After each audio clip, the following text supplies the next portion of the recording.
की असं कुठचंही मैदान ढापण्याचा कितीही मोठा प्रयत्न झाला तरी तो हाणून पाडायचा. पत्रे बित्रे कोणी लावायला आले तर ते लावू द्यायचं नाही. जे कोण असतील त्यांना बरोबर उत्तर द्यायचं. आधी भाजपकडून आरोप केला की आदित्य ठाकरेंना मैदानांची काळजी आत्ता अचानक का वाटायली? कारण तुमचं सरकार बसलं आणि तुम्ही मैदानं ढापायला लागलात म्हणून काळजी वाटायला लागली. आधी आमचं सरकार असताना आमची मैदानही मोकळी होती. एवढे वर्ष हे मैदान मोकळे कोण आलं होतं का इथे?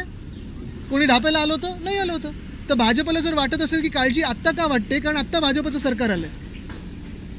दुसरा एक महत्त्वाचा विषय, 24 ऑगस्टला अमरावतीच्या एका रुग्णालयामध्ये आग लागली होती व्हेंटिलेटरमध्ये.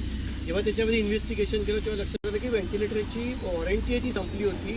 चुकीच्या पद्धतीने ते वापरले जातं. शासन आणि प्रशासन, हॉस्पिटल प्रशासनाच्या निष्काळजीपणामुळे 3 नवजात बालकांचा बळी गेलेला. बघा, एक तुम्हाला सांगतो, गेली 12 वर्ष आता भाजपचं सरकार आपल्या देशात आहे, राज्यात आहे.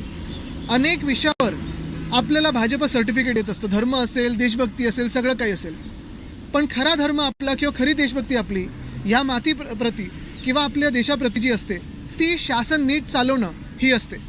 मध्यंतरी आपण पाहिलं असेल, जेन झी, जेन अल्फा, अभिजित दिपके, त्यांचे सगळे सहकारी, सोनम वांगचुक, हे सगळे आपल्या सगळ्या शाळेंच्या उपोषणाला बसलेले. नीटचा पेपर फुटला त्याच्यासाठी बसले होते. आता स्कूल ठीक करू कॅम्पेन सुरू झालंय. कितीतरी अशा गोष्टी एक्सपोज होतात आणि आता हे आरोग्य सेवेतले यायला लागलेलं आहे. एक महत्त्वाची गोष्ट याच्यातून येते की अनेक ठिकाणी जसं प्रायमरी हेल्थ केअर सेंटर असतील किंवा असे रुग्णालय असतील सरकारचे, खरोखर तिथे काय चालू आहे हे आता लोक पुढे यायला लागली. ही दुर्दैवी घटना आहे, पण अनेक लोक आता व्हिडिओ टाकून हे पुढे आणायला लागलेले आहेत. आदिवासी विद्यार्थ्यांचं आंदोलन सुरू आहे पुण्यामध्ये. म्हणतात की खाऊन पिऊन आंदोलन करा. तसं बघताय खरं तर कोण म्हणतंय? नरहरी झिरवळ म्हणतात, मंत्री आहेत आणि स्वतः असं म्हणतात की खाऊन पिऊन आंदोलन करा, त्यावरती तोडगा काढला पाहिजे. मात्र मंत्रीच अशा प्रकारे, मला वाटतं आपण पाहिलं असेल, त्या दिवशी पण मी एक मतदारसंघात गेलो. खोसकर साहेबांचा मतदारसंघ होता आणि तिथे शाळेची परिस्थिती काय होती. आता आदिवासी समाजातले विद्यार्थी आंदोलन करतायत. मला वाटतं बाकीचे पण विद्यार्थी सगळीकडे आंदोलन करतायत. कुठून कुठून कुठून व्हिडिओज येत आहेत, पण सरकार अजून जागा होत नाहीये. भोजपुरी गाणं वाजवलं गेलं खरं तर कार्यक्रम. कोणाच्या कार्यक्रमामध्ये? शिंदे गटाच्या कार्यक्रमामध्ये. हां, आता बरोबर बोलला. शिवसेना आहे ती, शिवसेना नाही आहे आणि त्यांच्याकडून हेच अपेक्षित आहे. पण मुद्दा असा आहे की मला आता त्या खोट्या लोकांबद्दल काही बोलायचं नाही आहे. आज आमचे जे विषय ते महत्त्वाचे आहेत. आम्ही या मुंबईचे विषय मांडत आहोत. इतर विषय ते असेच सगळे नाचगाणी करून भरकटवायचा प्रयत्न करतात. मी तुम्हाला पुन्हा एकदा या मैदानावर आणीन, कारण हे मैदान आपण पाहतोय, एवढं मोठं मस्त मैदान आहे, मातीचं मैदान आहे. जे कोणी सांगतात की आम्ही ह्याच्यात 50 कोटी टाकू, अमुक टाकू, टमुक टाकू, तुम्हाला जर काही पैसे खर्च करायचेच असतील CSR मधून इथे चांगलंच करून द्या. पण हे मैदान खुलंच राहील, हे लोकांसाठीच राहील आणि ते आम्ही ठेवू तसं. दुसरी गोष्ट, जर तुम्हाला पैसे द्यायचेच असतील महानगरपालिकेला द्या. ओपन स्पेससाठी तुम्ही द्या पैसे 50 कोटी. आदित्यजी, थोडासा राजकीय प्रश्न आहे. महाविकास आघाडीमध्ये काँग्रेस आणि शरद पवारांची राष्ट्रवादी एकत्र असं सुद्धा विजय वडेट्टीवार यांनी सुप्रिया सुळेंविषयी वक्तव्य केले की त्यांनी OBC प्रमाणपत्र त्या घेऊन बसले आणि शरद पवारांच्या काँग्रेस राष्ट्रवादीवर प्रचंड विरोध केला जातोय. महाविकास आघाडीमध्ये मिठाचा खडा नाही का, आपापसा समन्वय नाही आहे का? मला वाटतं मी या विषयावर आता जास्ती बोलणार नाही, कारण मला परत आपल्याला मैदानामधून बाहेर नेण्याचं. ते राजकीय मैदान सुद्धा रोज तुम्ही त्याच्यामध्ये हेच राजकीय मैदान आहे. आमचं राजकारण हेच आहे. लोकांचे आवाज उचलणं हाच आवाज आहे आमचा. आदित्य जी, आज आपने विजिट की है यहाँ पर मैदान में, क्या कहना चाहेंगे? पिछले 2 हफ्तों से आप देख रहे हो, भाजपा हर एक मैदान, जहाँ जहाँ खुला मैदान दिख रहा है, वो सारे अपने विधायकों के गले में डाल रहे हैं या उनके पॉकेट्स में डाल रहे हैं, अपने दोस्तों के पॉकेट्स में डाल रहे हैं. जो बिल्डर्स हैं, कॉन्ट्रैक्टर्स हैं, उनको दिया जा रहा है. लेकिन मुंबईकरों को जो खुला मैदान होता है वो उनसे छीना जा रहा है. बात यही है, बात साफ है. अंधेरी में छत्रपति शिवाजी महाराज स्पोर्ट्स कॉम्प्लेक्स और ये एक महाड़ा का प्लॉट और दूसरा एक महाड़ा का प्लॉट एक ट्रस्ट को दिया जा रहा है. रेंट लिया जा रहा है, नहीं दिया जा रहा है, ये कुछ बहुत अलग बात है. लेकिन जब प्लॉट्स प्राइवेटाइज होते हैं तो मुंबईकरों को आने जाने के लिए यहाँ व्यवस्था बंद हो जाती है. यहाँ हज़ारों बच्चे खेलते हैं, युवा खेलते हैं, ये बंद हो जाएगा.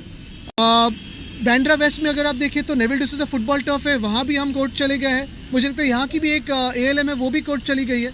और मुलुंड में स्पोर्ट्स कॉम्प्लेक्स की जगह सामने, बिल्कुल सामने पेट्रोल पंप की रिजर्वेशन होते हुए भी पेट्रोल पंप को दिया गया है.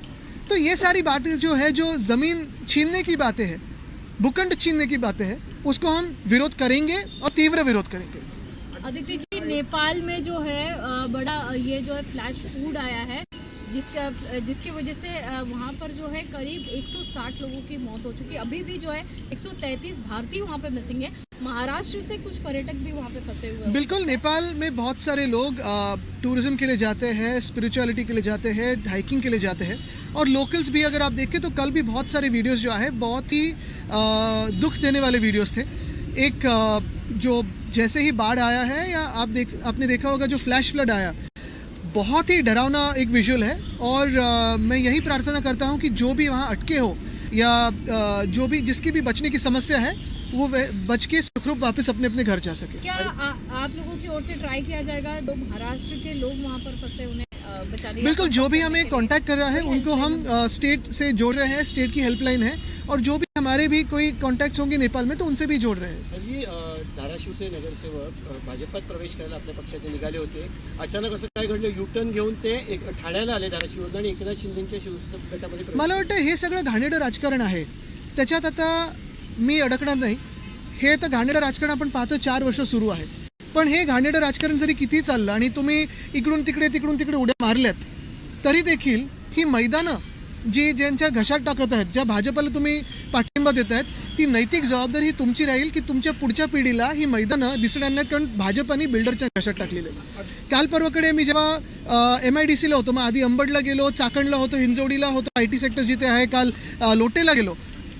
जी आपण पाहतो तिथे वाट लावून ठेवलेली आहे उद्योग मंत्र्यांनी. एक जसं बाहेर फ्री ट्रेड अग्रीमेंट होतं तसं इथे आल्यानंतर 1500 रुपये प्रति स्क्वेअर मीटरला एक रुमाल ट्रेड अग्रीमेंट काहीतरी असं आहे. इंडियन एक्सप्रेस टॉवरमध्ये करायला लोक जातात, इंडस्ट्रियलिस्टनं जायला लागतं. त्यामुळे उद्योजकांना महाराष्ट्राच्या बाहेर जायचं. आत्तापर्यंत आमचा लढा हा होता की तुम्ही हे राज्य सोडून जाऊ नका, आणि तो राहणार.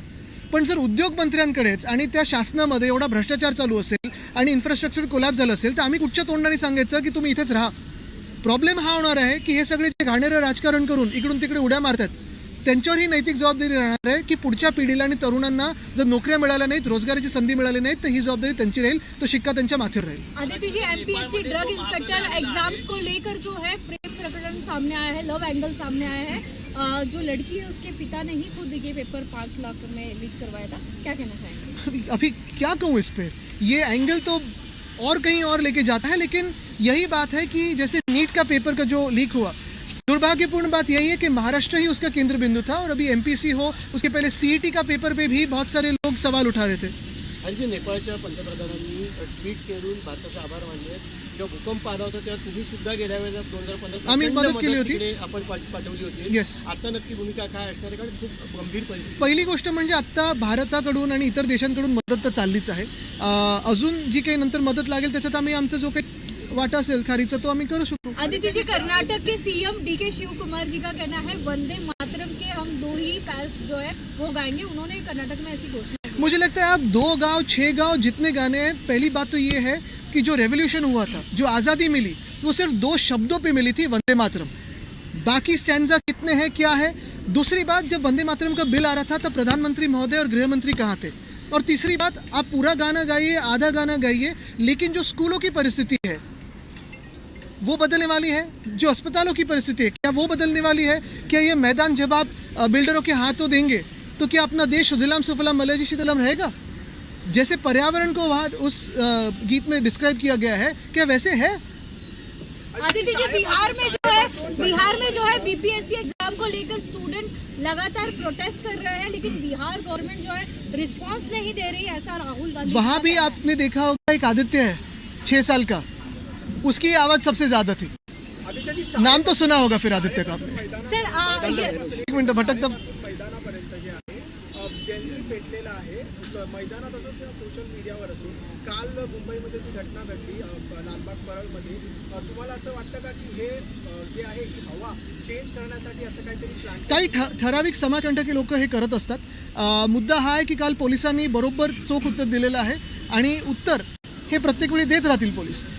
माझी विनंती सगळ्यांना हीच आहे की देश आत्ता एका वेगळ्या माहोलमध्ये आहे. क्रांती ही आपण सामाजिक क्रांती घडवत आहोत. मैदानं असतील, शाळा असतील, रोजगार उद्योगधंदे असतील, मला वाटतं त्याच्यावर आपण आत्ता फोकस करणं गरजेचं आहे. आणि जर अशी कुठे घटना घडली तर पोलीस आहेतच, नसतील तर जनता आहे. आदित्य जी, अमेरिका में जो है आरएसएस का इवेंट होने जा रहा है, उसे लेकर जो है United state commission international religion freedom जो है वो संस्था उसका विरोध करी। इसके साथ ही कांग्रेस के नेता सैम पेट्रोडा जो है वो भी विरोध कर रहे हैं, क्या कहना है? नहीं, वो उनके देश में देखे, लेकिन मैं मेरे मुंबई के मैदान देख रहा हूँ और उनकी हालत तो ठीक नहीं, तो उसी पे हम लगे हुए हैं। धन्यवाद।